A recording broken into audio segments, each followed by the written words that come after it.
Okay. Assalamu alaikum. We are going to start.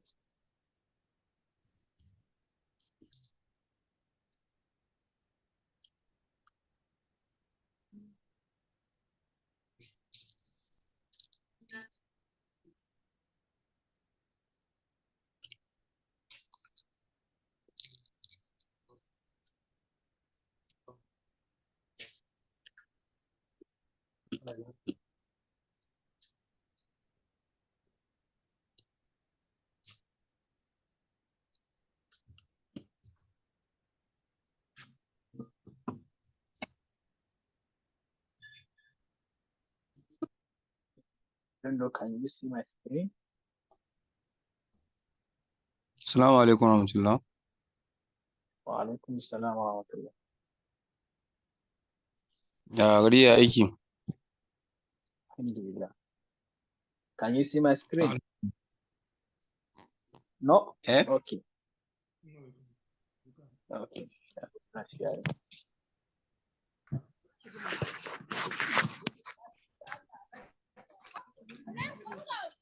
Yes, we can see it now. I can see. Okay, good. So let's try and mute so that we do not disrupt the session. Okay.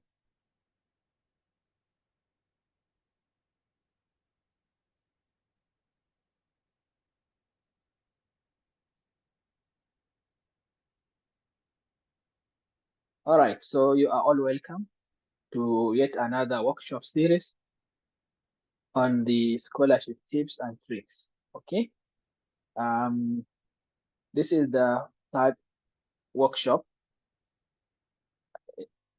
since we started on 13th February. So the agenda for today will start with an introduction.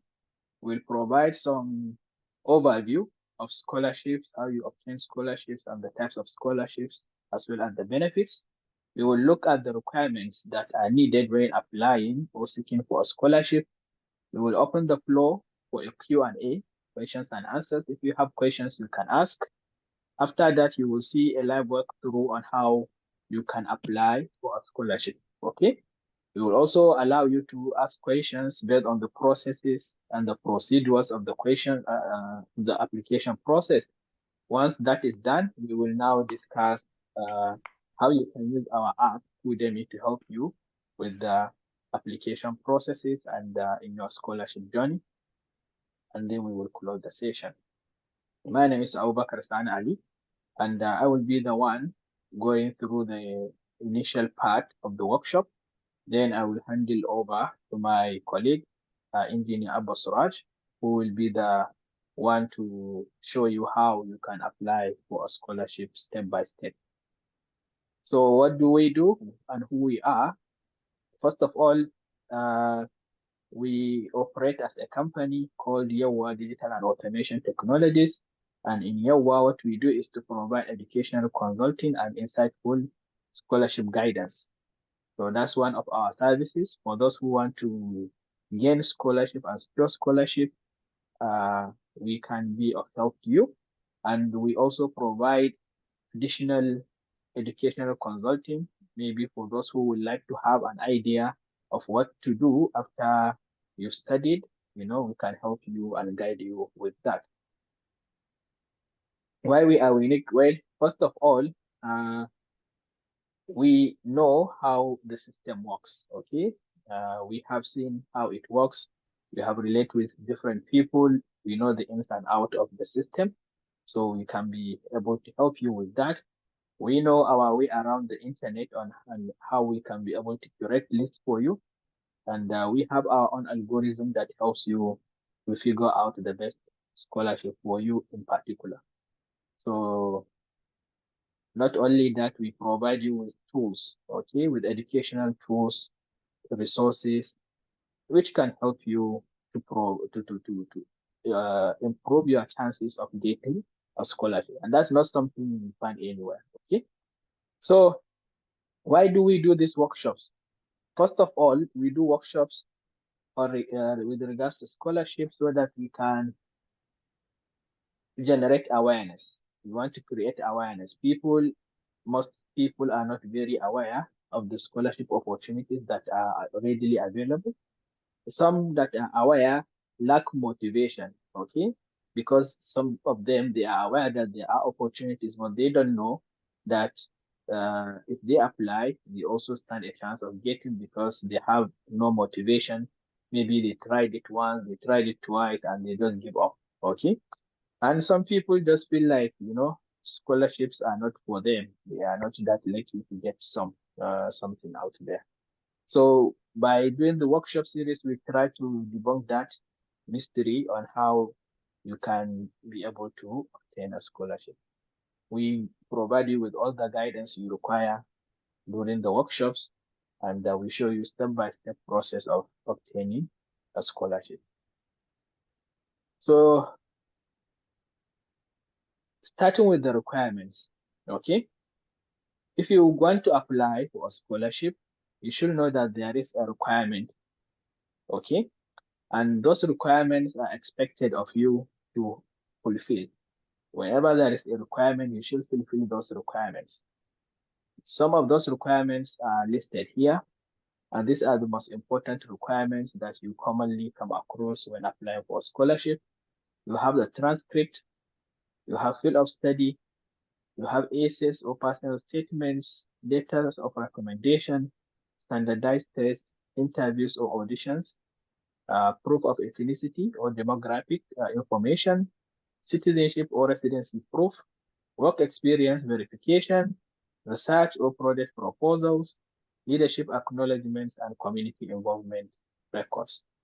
In our previous sessions, we've discussed some of this and how each one of this is necessary for getting and securing a scholarship. Transcripts have to do with your results. You are going for bachelor's degree, your WAEC or NECO, okay? Or your mock exams, your report cards in your secondary school. If you are going for master's or postgraduate, so these are the transcripts of your study. So in your university, they will give you certificate plus a transcript. And the field of study confirmation, this is all about what you want to study. Are you trying to study medicine? Are you trying to study engineering? You want to study business administration or mass communication?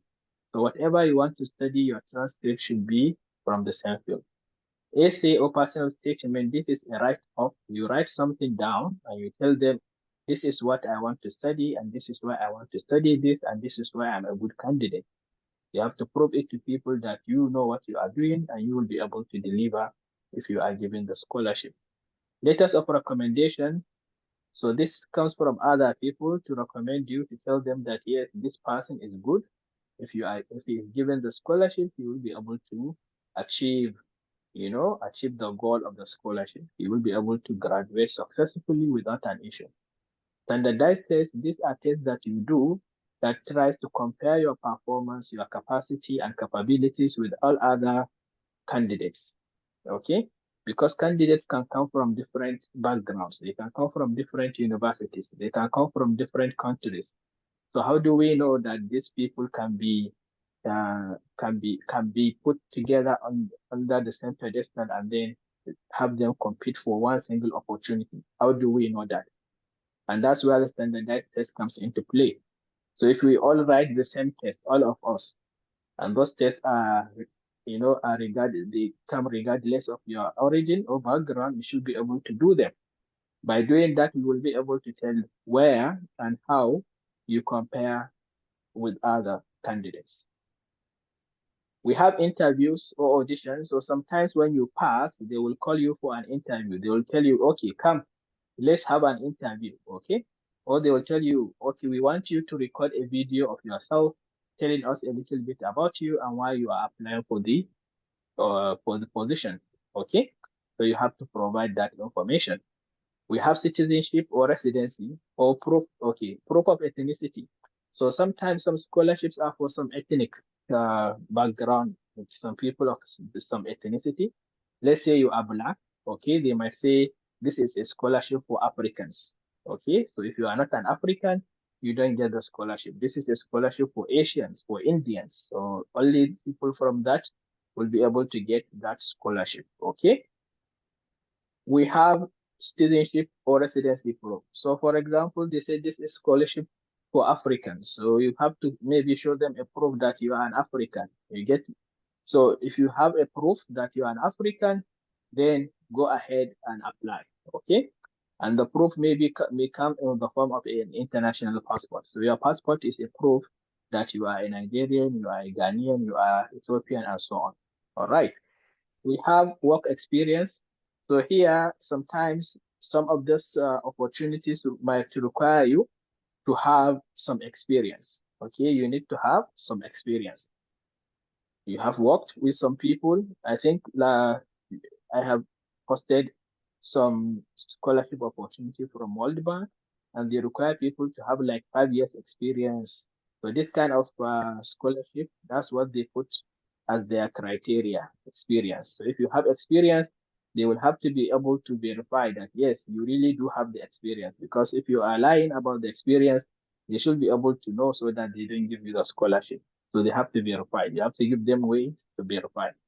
Research or project proposal. If you are doing a master's, PhD, okay, you are going for a master's or going for a PhD, you will be required sometimes to write a proposal.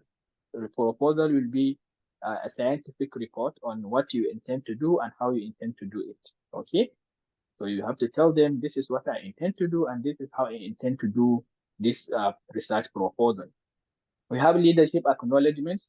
So sometimes if you are, let's say, involved in the community, in a society or something like that, you could be a leader, and that could be one thing that they want, you know, for those who are applying for that particular scholarship. So they are only giving scholarship for people that have leadership background, that have some leadership qualities. So that could be a plus for you. We have lastly the community involvement records. These are very important. These are for those people who want to, uh, who are involved in the community, people who help in the community. So maybe you are somebody who is a volunteer, okay? You volunteer to help maybe children in your community with their study. You know, you volunteer to help elderly people in the hospital. Okay, so this is something you do. No, you are a volunteer security guard providing security in your community. You are one of those volunteers, so that could be good for you. You can have that record and use it to apply to show that you have some community involvement or some community service as a record. It helps a lot. Okay. So these are basically some of the requirements you will come across. Some of them are important. Some of them are, all of them are important, to be honest, but some of them are more important than others. Okay. Some of them are required when you are applying for any scholarship. You need to have a transcript. Okay. You have to have a transcript. You can't apply for a scholarship without a transcript. So that is an important thing. That is a compulsory and necessary requirement. Okay, so we will look a little bit deep into standardized tests. Let's look at the TOEFL, for example. So when we talk about standardized tests, they come in two shapes.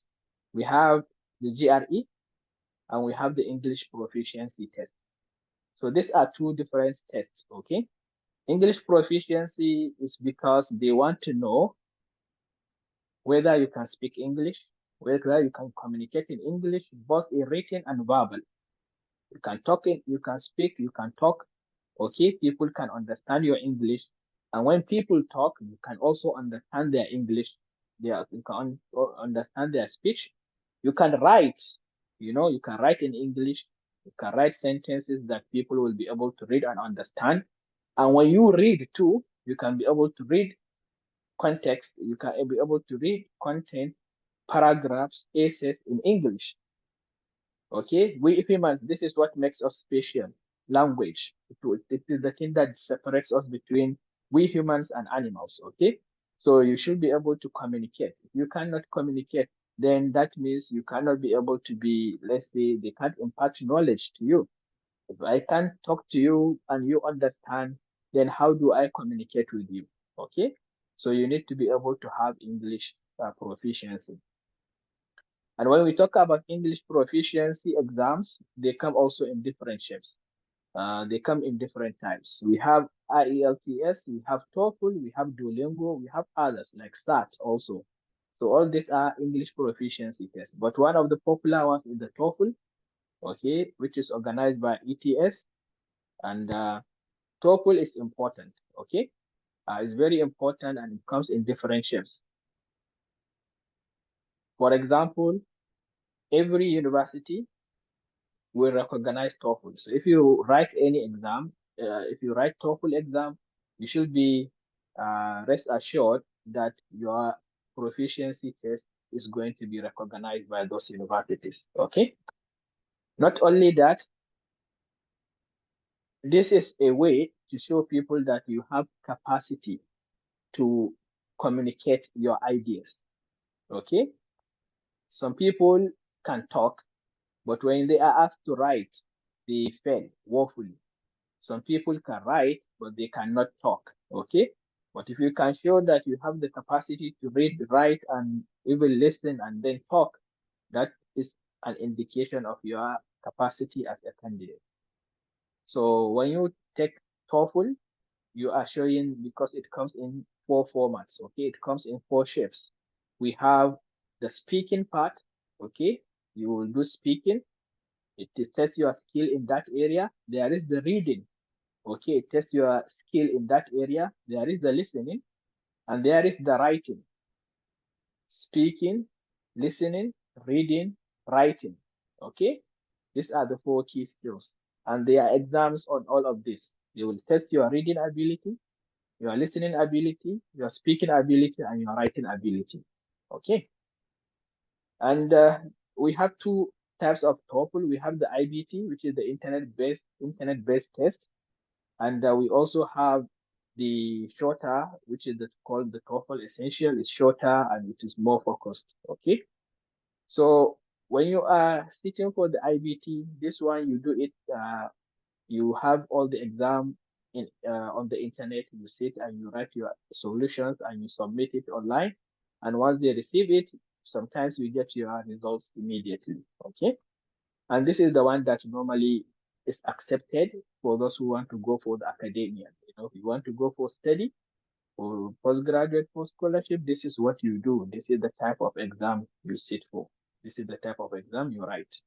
Okay. For those who maybe are going for work or something, all they need to know maybe is how to speak. They don't have to maybe know how to uh, maybe write an essay or something like that. As long as they can construct simple sentences and write them down, they are okay. Okay. So how the system works in TOEFL, TOEFL comes in different ranges, like 0 to 20, 120. Okay. You have 0 to 120 band. So if you are reading, okay, your reading will come between 0 and 120. I know we are used to 0 to 100, but in their case, it is 0 to 120 points. Okay. And it's a point system. So each section out of the four sections, we talked reading, writing, listening, and speaking.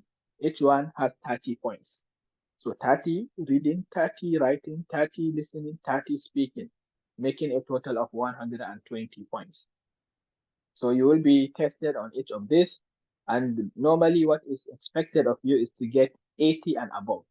So if you got 80%, or 80 points out of the 120, that is a proof of your proficiency. Normally, most schools and universities accept 80 and above. Only few will accept less than 80, and only few will ask you to come with maybe 100. But the majority require 80. So if you are writing TOEFL, try to make sure you practice, and during your practice, make sure you are able to get 80 all the time. Okay, very important. So when you are preparing for TOEFL 1, you can get documents. There are this hard copy, okay? There are these documents. You can go online and you can download practice tests. They come in book shape, they come in books, ebooks. You can download them, okay, and read them if you prefer it that way. Or you can have, a course. There are so many courses out there. You can register for a course and you can take the course that is being taught by an institution or that is no, uh, on an online form platform. Oh, okay. There are many websites out there which will help you uh, do this, okay, and practice for this. So make sure you practice. And there are also even practice tests. Okay, these are tests. These are like past questions. Okay, like past questions which you know of. You go there and you try them out, and the moment you finish, you will see your score. If you pass that practice test and you are getting good results, that is an indication that you are ready to sit for the exam. Okay, so that's a little bit about how TOEFL works. Okay, and before we move on, I will allow people to ask questions. So if you have questions, you can ask. You can unmute your screen before we move to the next workshop. You can write in the chat also if you have a question. You can write it in the chat.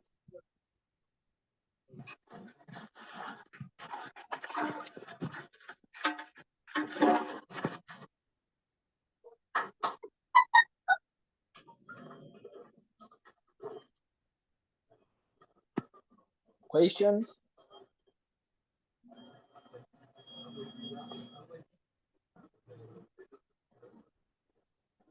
Are there questions? No questions. Everything is clear. Okay. So if there are no questions, we will see a live demonstration, step-by-step process of applying for a scholarship in University of Brunei. Okay. You know Brunei, Brunei Darussalam.